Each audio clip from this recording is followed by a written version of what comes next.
In today's news, Governor-designate Mr. John Rankins arrives in the British Virgin Islands, and Joe Biden rolls out a $1.9 trillion plan to stem COVID-19 and, of course, steady the economy in the United States of America. As well as we have the latest COVID-19 report right here in the territory of the Virgin Islands, as well as the community continues to give valuable feedback during community meetings, as well as your weekly arrest blotter. All these and so much more when 284 News returns. Hey BVI, it's 2021 and guess what? We are kicking taboo to the curb. Let's face it, the world lacks conversation. So, we are bringing you homemade cocktails, thought-provoking topics, and nuggets to rock your world. A show that promises to keep it fun, frank, and fresh. So, come on this journey with me. This is Keeping It Candid, conversations for the modern world. Welcome everyone. Today is Friday, the 15th of January, 2021. And we are coming to you live straight out of the British Virgin Islands. I am Kyla Kenesha Forbes. And my name is Javon Wilson. Still getting accustomed, to hearing 2021. Just yesterday we said 2020, so forgive me, viewers, but we are adjusting quite well as we forge forward into 2021. Our news summary before we head into our newscast. Now, Honorable Carver Malone, who is, of course, the Minister of Health here in the Virgin Islands, is now saying that upcoming events have not been approved. As a matter of fact, his WhatsApp message that was dispersed just last night says, and I quote, "Upcoming events have not been approved." According to what he's saying, the CMO, which is the Chief Medical Officer, is reporting notices of upcoming events that they have not been approved. Adherence to strict protocols are not being followed at some establishments, Honorable Carver Malone went on to say. He also said that some inter-island transport systems are slacking. He said, stop. Regional and international health agencies are advising of consequences. I will report soon.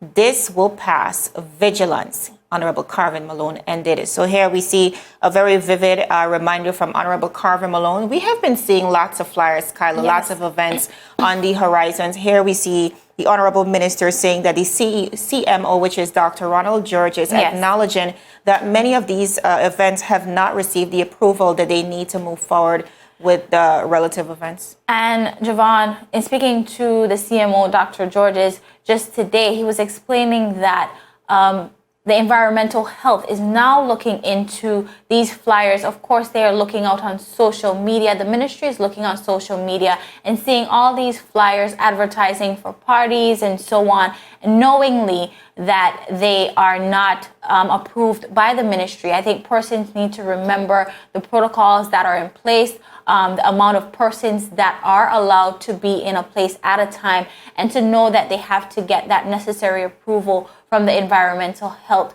to move forward with these types of events. Absolutely. And the government is also reminding motorists they're being notified that traffic merging onto the administration drive from the positive action drive has the right of way. Now, motorists traversing along the administration drive are reminded to stop at the stop signs provided. Please adhere to all traffic signs and markings. Remember, safe driving saves lives. That's according to government, viewers. I think, Javon, persons are still getting accustomed to this new traffic turnaround. Just earlier this week, we were giving some instruction on some new changes in the Rotown area. So I think persons are still getting accustomed, and they need some reminders at times how this traffic goes. Absolutely. Now, in our first story for today, according to the territory's latest COVID-19 update, as of January 14th, 2021, which was just yesterday, the government of the Virgin Islands reported that 14 active cases is currently active in our territory. The territory have a total number of cases, which is 121, with 106 persons recovered thus far.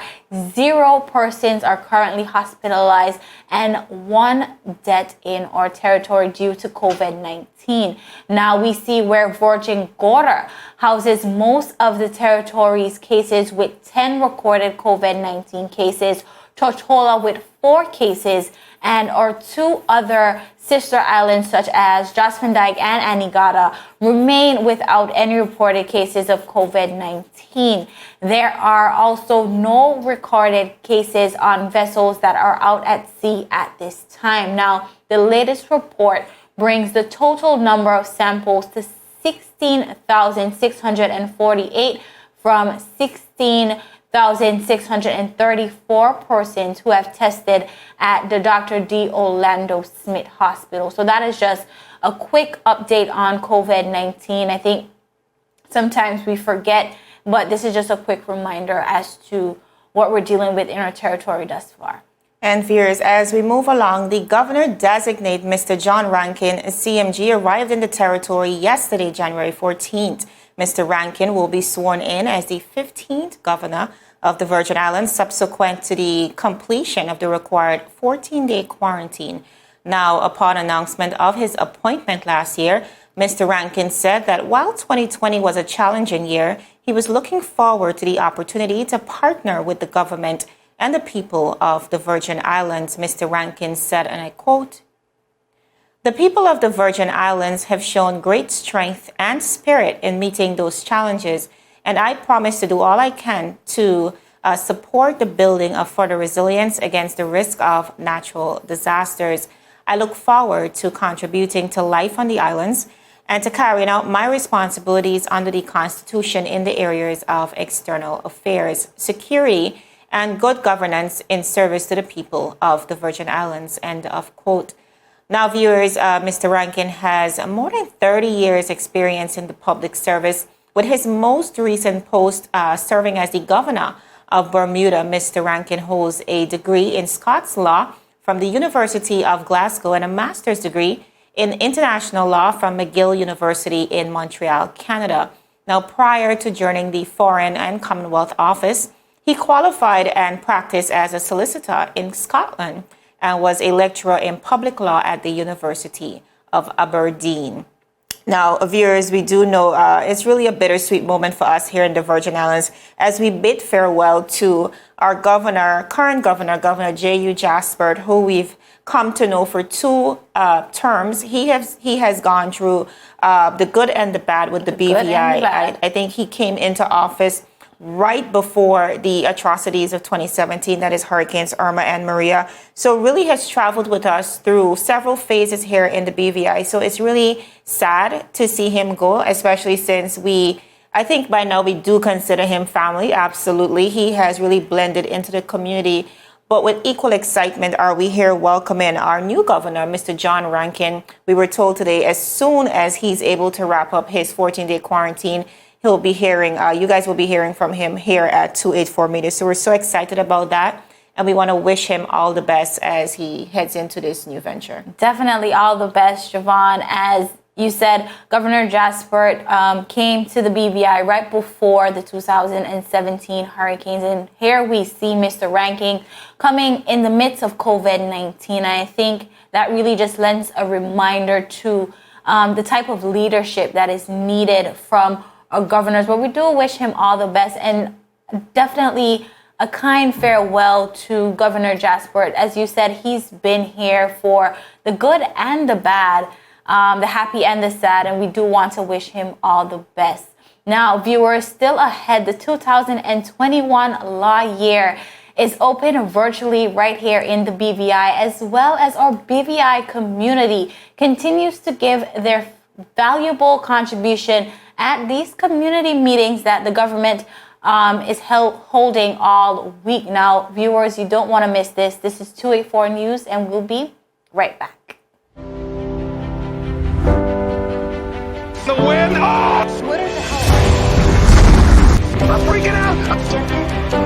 Is time.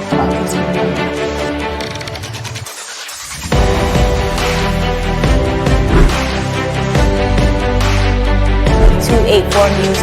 Coming to you live and direct from the beautiful British Virgin Islands.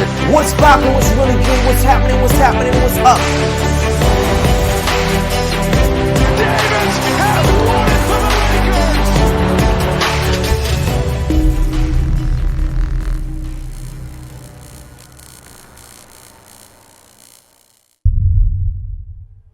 Viewers, welcome back to 284 News. Now on we go with the newscast. Eastern Caribbean Supreme Court, the ECSC Chief Justice Honorable Dame Janice Pereira, DDELEB, said that the COVID-19 pandemic has pushed the courts of justice to adjust to be able to continue to provide for the needs of the region. Dame Pereira said while addressing the opening of the virtual ceremony of the special sitting for the new 2021 law year, said that the sit-in was in line with other changes the court has had to adopt in 2020. She said, and I quote, "It is essential that the Eastern Caribbean Supreme Court remains committed to working through any challenge by being a court that is not only responsive to the changes and needs which are taking place in society, but also adaptable to those changes and needs by devising mechanisms and measures for addressing them," Dame Pereira said. Now, viewers, the Chief Justice went on to say that while quarantine may protect persons and states from some of the impacts of COVID-19, she said, and I quote, "Justice cannot be quarantined." And very, very powerful statement coming from Ms. Pereira there. Now, Ms. Pereira shared that despite the challenges of 2020, the court managed to deal with an extremely heavy caseload thanks to the addition of a seventh justice to the appellant bench and other information and communication technology offerings, such as e-litigation and the implementation of virtual or blended virtual and in-person sittings. She expressed gratitude to many legal practitioners, judges, high court officers, and other justice officers around the ECSC, particularly those who are working to continue to reform and improve the courts. Now, the Chief Justice highlighted new sentencing guidelines, which were updated for many offenses in 2020. Other reform measures are expected to take effect later this year, including revised rules for civil procedures and a new code of ethics. Now, viewers, Dame Pereira further thanked the donors and other supporting agencies, as well as the people of the Eastern Caribbean. She said once again, and I quote, "It would not have been possible to weather the COVID-19 pandemic without you. Our commitment and pledge is to continue to serve you, the people of the Eastern Caribbean," she said, adding that it has been her honor and privilege to serve as the court's Chief Justice for the past 8 years. Now, viewers, our very own Magistrate Tamia Richards, addressed the special sitting on behalf of the Virgin Islands and spoke about the efforts of the Eastern Caribbean's Magistrates Court to continue to render justice fairly and swiftly, while minimizing contact between persons who are not in the same household. The special sitting was chaired by Honorable Justice Brian Cotole, if I pronounced that correctly. Here we see the justice system moving forward with its business. We do know that the BVI is channeled under that ECSC court system. Yes. So we do see Ms. Tamia Richards representing on behalf of the BVI. But again, just like everything else, our court system and our law system has been forced to adjust to the tides of COVID-19. Many of those cases were heard online or a mixture. We had a hybrid situation where it was a mixture with virtual and in person, but nevertheless moving forward with the people's business. And of course, we want to wish the system all the best in this 2021 season. Most definitely. Now, as we move on, residents of the Virgin Islands have been expressing themselves and sharing ideas and recommendations with the government officials in a series of community meetings held this week. Now, viewers, we've been covering these community meetings that it had thus far. Now we see where Premier and Minister of Finance, Honorable Andrew A. Foy, and members of his government have been engaging the public in a series of community meetings to share its plans and receive ideas and recommendation from the residents in further development of our territory. Premier Foy said, and I quote, "As the government of the Virgin Islands, we are indeed pleased to hold meetings with the people in their respective districts to hear, share, and discuss ways that the government and the people can move forward in strengthening this economy or home, end quote. During one of the meetings, Premier Foy said, and I quote once again, "We wanted to go into the communities to hear your views and share what we are planning to do. But this is really your time to tell us about your concerns. And I have brought my members of government and to address any issues you may have." Now, 2 days of community meetings were held thus far in the 4th and the 5th District on January 13th and on January 14th in the 2nd District on Joss Van Dyke and the 1st District in Carrot Bay. Present at all the meetings were Premier Foy and the member of his government, including Deputy Premier and Minister of Education, Culture, Youth Affairs, Fisheries, and Agriculture, and 7th District Representative Dr. the Honorable Natalio D. Wheatley, Minister of Transportation, Works and Utilities, the Honorable Kai M. Reimer, Minister of Natural Resources, Labor and Immigration, Honorable Vincent Wheatley, that is, Minister for Health and Social Development, Honorable Carvin Malone, Junior Minister of Tourism, Honorable Shari De Castro, Junior Minister for Trade and Economic Development, Honorable Shireen D. Flax Charles, and Deputy Speaker, Honorable Neville A. Smith, as well as 6th District Representative, Honorable Alvaro Maduro Kane. So we see where the full slate is coming out to meet with these community members to know what you want. Now, the members of government also explain their portfolios and areas of responsibility, along with achievements and the future projects to be accomplished, that is, at each meeting. Now, residents made recommendations and expressed concerns on issues including enforcing stricter penalties and fines for theft and taking into consideration the specialized tools and resources needed by farmers and fishermen through the stimulus program, the yachting industry, as well as the housing recovery program. Additionally, persons where necessary, commended the government on the traffic turnaround, the Joes Hill building project, school rehabilitation, COVID-19 handling and updates, road works on the way in districts, specifically those roads that were damaged since the 2017 hurricanes. They also gave recommendations for improving those initiatives going forward. Premier Foy thanked the community for attending and stating that the government of the Virgin Islands will set forth to address all issues where feasible with possible time frames. Now, the community meetings will continue this weekend, Saturday, January 16th. We see they are over in North Sound and they are meeting at the Robinson O'Neill Memorial Primary School at 5 p.m. as well in the Valley at the HLSCC campus over in Virgin Gorda at 7:30 p.m. Then on Sunday, January 17th, they are in Anegada at the Claudia Creaky Educational Center, and that meeting starts at 2 p.m.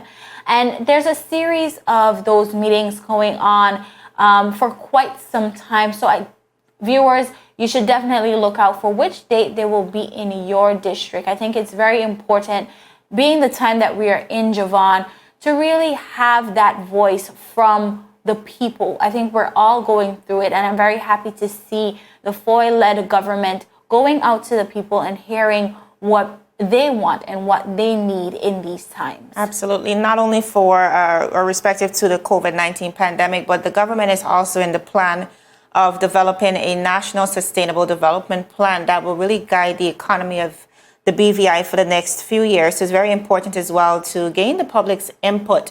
And not only that, we do see the Premier acknowledging persons who were able to say, listen, yes, a lot has gone wrong in the past year, but equally there are some things that you have done right.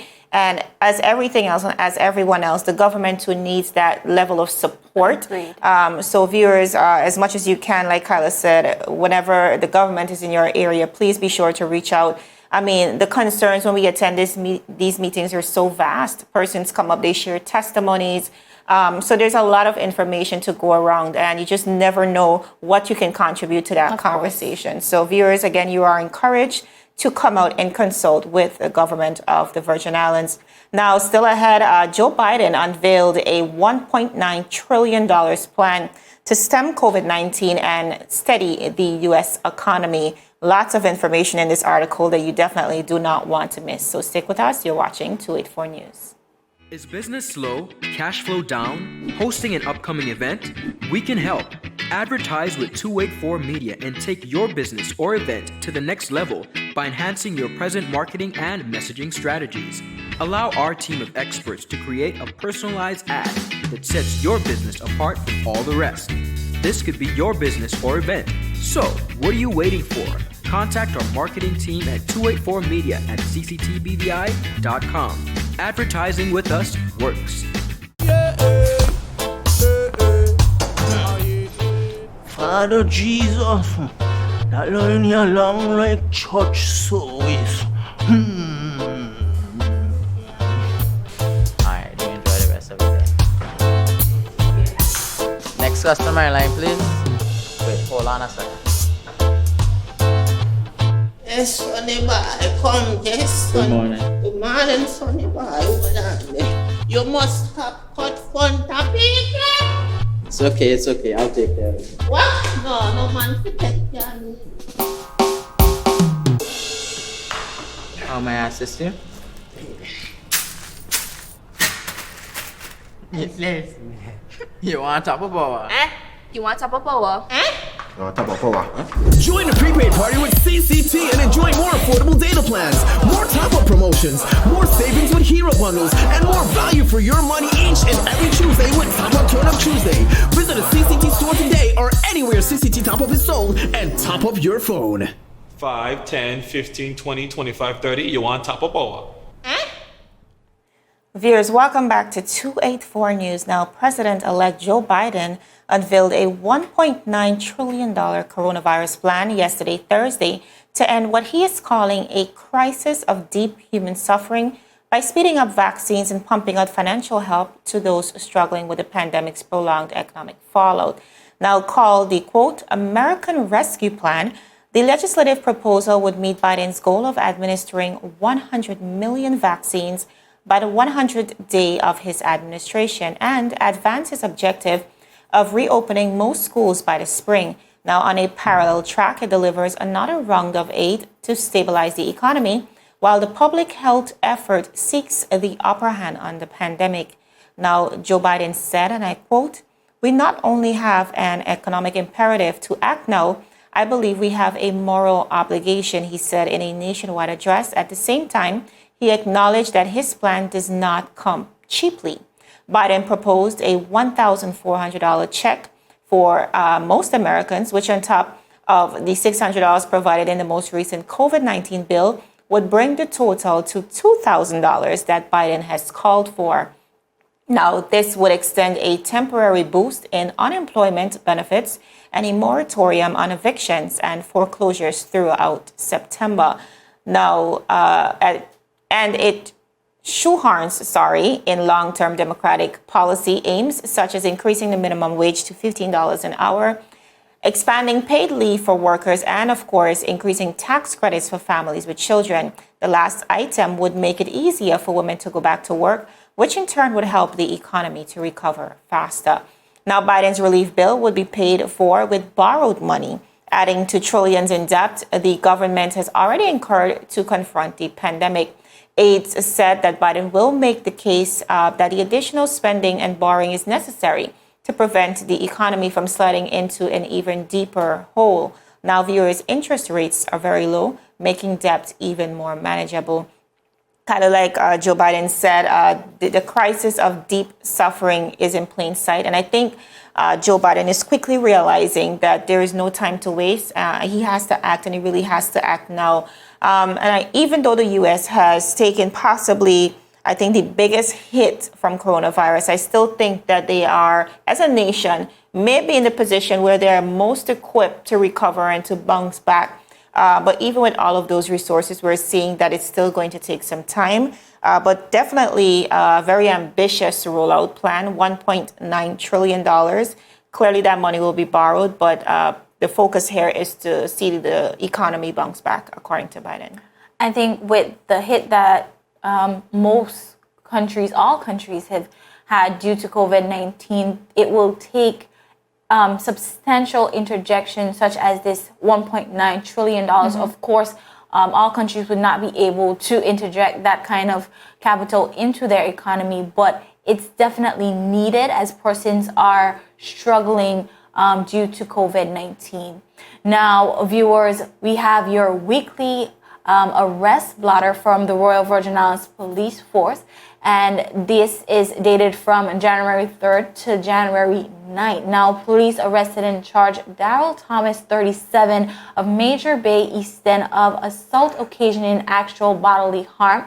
Thomas was granted bail in the sum of $5,000 in his in recognition of his appearance at the magistrate court, as well as police arrest and charge Jarrell Williams, 23, of Virgin Gorda, of 2 counts of theft and 2 counts of criminal damage. He was reprimanded to Her Majesty's prison to return to Her Majesty's magistrate court on the 19th of January 2021, as well as police arrest and charge Shannon John, 35, of Little Dix, for reckless and negligent act, driving without a driver's license, failure to stop at the sound of a siren, driving when not covered by insurance. He was granted bail in the sum of $5,000, signed surety to appear at Her Majesty's court, as well as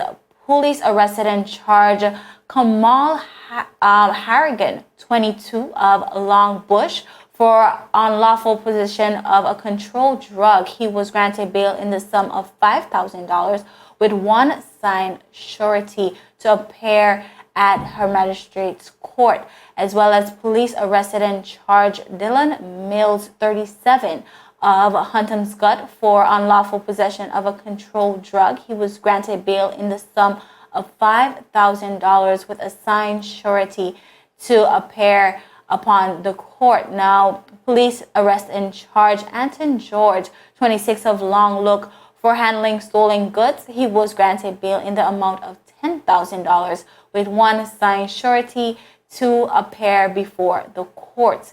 Also, we see where police arrested and charge Isviek De Castro of Road Town for operating a vehicle without a driver's license, for using motor vehicle with not covered by a policy of insurance. He was granted bail in the amount of $1,500 with 1 signed surety. So, Javon, we see where the Royal Virgin Islands Police Force has been on its toes last week doing their line of duty.